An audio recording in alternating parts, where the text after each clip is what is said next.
Welcome back to Office Hours with Prof G. This is the part of the show where we answer your questions about business, big tech, entrepreneurship, and whatever else is on your mind. If you'd like to submit a question, please email a voice recording to officehours@profgmedia.com. Again, that's officehours@profgmedia.com. So with that, first question.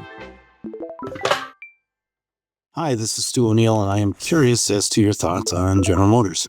I live in the Detroit area and have witnessed thousands of GM workers being laid off recently, coupled with GM's deeper commitment to entering F1 racing.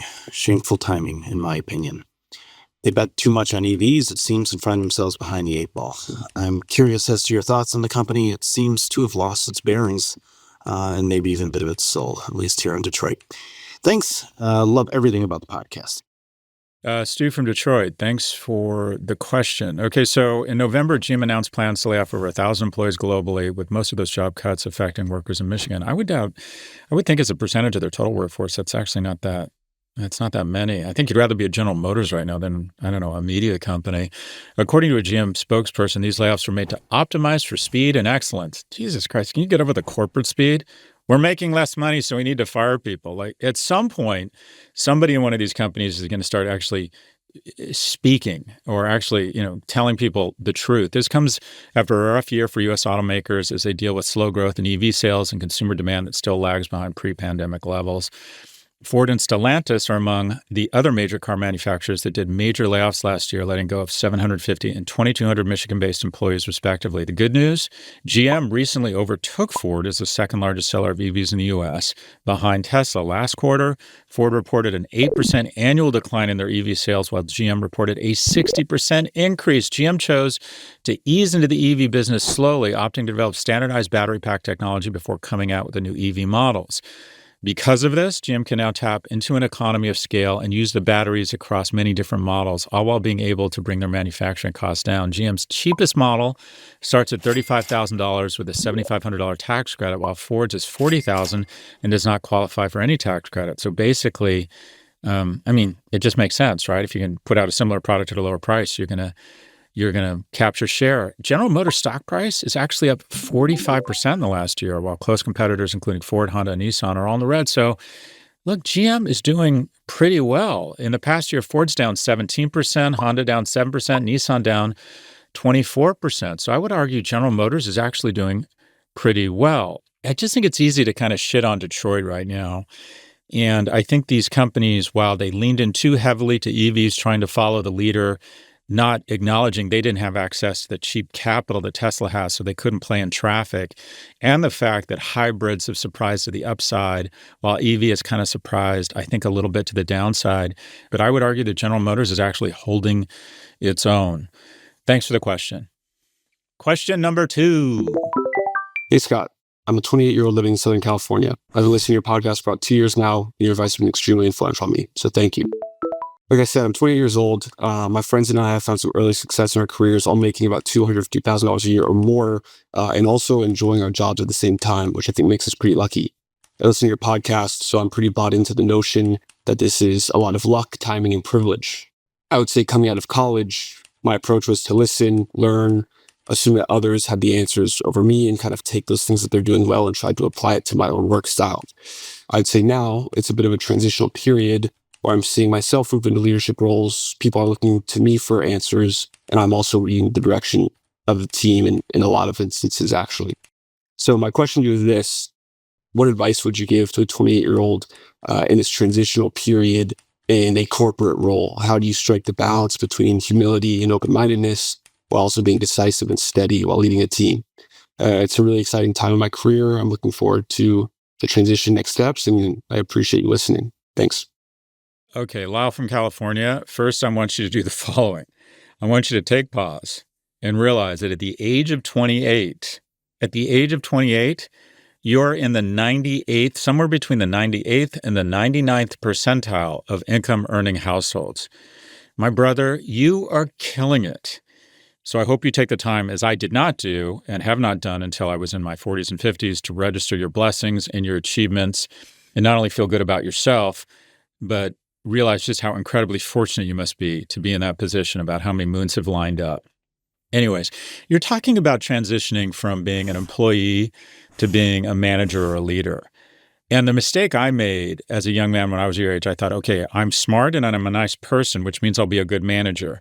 That is not true at all. That's like saying I'm smart and I'm a good person, which would make me a good nuclear submariner. I mean, management is its own skill that requires its own focus, attention, and practice. Generally speaking, I find the best managers are the following.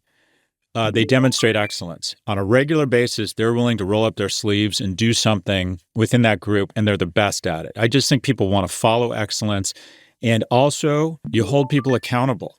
Let's work on your objectives for the year, or what do you think? I ask my employees to basically do a business plan with metrics, and then you hold them accountable. Are you hitting the number of site visits, if that's their metric? Are you hitting the number of calls or whatever it might be that you need to, or meetings you need to set up for the corporate development team? Are you increasing quality control? Whatever it might be, what gets measured gets done. Work with each of your employees to set up a series of reasonable but somewhat aggressive goals, and then hold them accountable. Don't be mean. You're not going to berate people. You want to publicly praise, privately provide feedback, but you don't need to like everyone at your company, but you need to be able to look left and look right and say, I get it. And when people aren't held accountable and you create a culture of mediocrity, your high performers stop working as hard because they don't see an incentive to do it when the guy left or right of them isn't working as hard or isn't as good and is getting similar types of compensation. So number 2, hold your team accountable. And then 3, and I didn't learn this till later in life, demonstrate empathy. What do I mean by that? I'm not saying being nice or a pushover. I'm saying try and understand their specific objectives and what is important to them in a professional setting. What do I mean by that? I assumed everybody, like me, wanted to be awesome and rich. That's it. Everybody wants to do what I want to do, right? No. Some people want more flexibility. Some people want to coach Little League. Some people want to see their name in lights. I found out that some people loved some sort of public praise. So I would, on a regular basis, when we got an inbound inquiry from the media company, I'd say, I'm going to hand you over to our analyst, Colin, who understands this better than me. And that was so rewarding to them. Some people want to manage others, figure out a way to put them in charge of something where they manage other people. Try and figure out what is important to that person, and then demonstrate that you heard them and you are making an effort. You are making an effort to provide them with what is important to them. Loyalty is a function of appreciation. The key to a great company, in my view, is retention, specifically retaining the few employees that really drive a lot of value. And loyalty is a function of appreciation. So how do you appreciate them? There's economic appreciation, which is obviously very important, but there's also psychological appreciation. And that is, I get you, and I know what's important to you, and I'm going to try and provide that because I understand I'm invested in your success. 1, you demonstrate excellence. 2, you hold people accountable. You're a player, coach, manager. Pull up the chair next to them. Show them how to be better at their jobs. And 3, demonstrate empathy specifically. Show a willingness to learn what is important to them and then foot your actions against what is important to them. We have one quick break before our final question. Stay with us.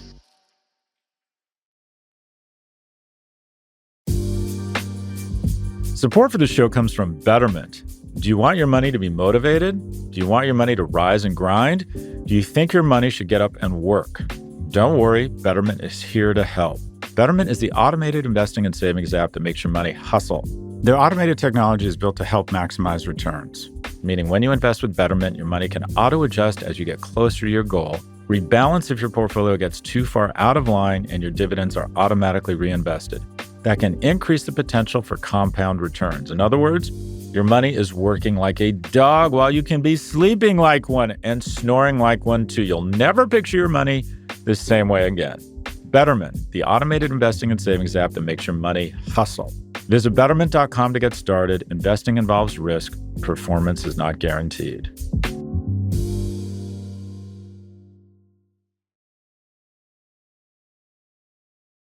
Welcome back. Question number 3. Dear Professor G, I love your podcasts and have definitely learned a lot from them. My mom always sends them to me when she thinks I would be interested in the topic, so I usually listen to them during my workouts. I'm currently a senior in high school in Boca Raton, Florida. My choice of major is media management, and my dream school just deferred me. Although I understand that's not rejection, it was still very upsetting, and I'm doing everything I currently can to get accepted in April. What is your advice for a senior in high school like me pursuing a career in media management? And does the choice of college matter? I would like to remain in Florida as I love the beach and staying close to my family. If you can also provide feedback on the best ways to land a good internship in this field, since unfortunately I am not a Nepo baby and don't have any prior experience other than my usage with my own devices and the content I help create in my current job. Respectfully, Chloe Shapiro. Okay, Chloe. So first off, you're going to do really well.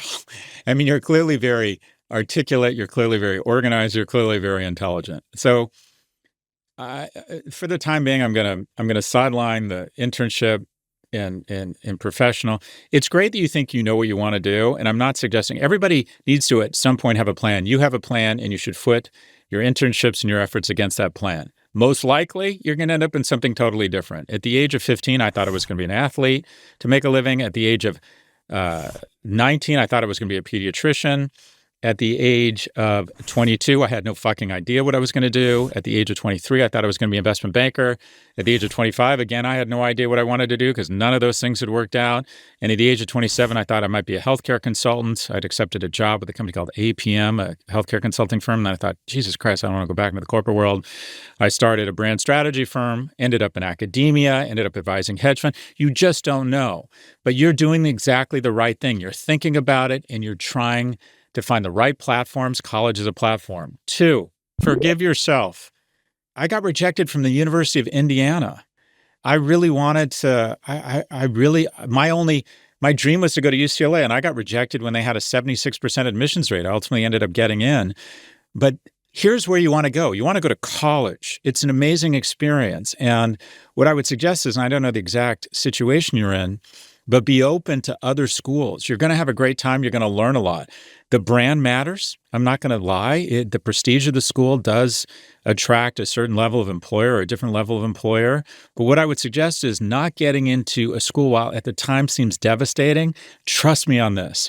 When you're a little bit older, you're not going to be upset about not getting in. You're going to be upset about how upset you were.